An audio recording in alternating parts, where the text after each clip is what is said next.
আমি ৩ মাস আগে আমার স্ত্রীকে নিয়ে আসছি। আলহামদুলিল্লাহ এখানে আসার পরে চিকিৎসা নিছি। ইনশাআল্লাহ এখন খুবই ভালো আছে। এখন আমার ভাতিজা বউকে নিয়ে আসছি। আমি আশাবাদী ইনশাআল্লাহ সুস্থ হয়ে যাবে। আসসালামু আলাইকুম ওয়া রাহমাতুল্লাহি ওয়া বারাকাতুহু। আমি ৩ মাস আগে আমার স্ত্রীকে নিয়ে আসছি এখানে। ও খুব অসুস্থ ছিল। শরীরে জ্বালা পোড়া, রাতে ঘুমাইতে পারতো না এবং এমন অবস্থা হয়েছে যে মনে হচ্ছে ব্রেন আউট হয়ে যাবে এই অবস্থা। খুবই অসুস্থ ছিল। আলহামদুলিল্লাহ এখানে আসার পরে চিকিৎসা নিছি। ইনশাআল্লাহ এখন খুবই ভালো আছে। এখন আমার ভাতিজা বউকে নিয়ে আসছি। আমি আশাবাদী ইনশাআল্লাহ সুস্থ হয়ে যাবে আল্লাহর রহমত। আমার ওয়াইফের জন্য অনেক টাকা নষ্ট করছি।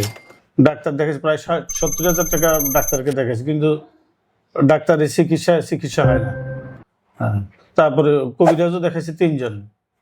আমি আমার বাড়ি বন করেছি ৩ বার। বাড়ি বন করে বাড়ি বন কেটে দেয়।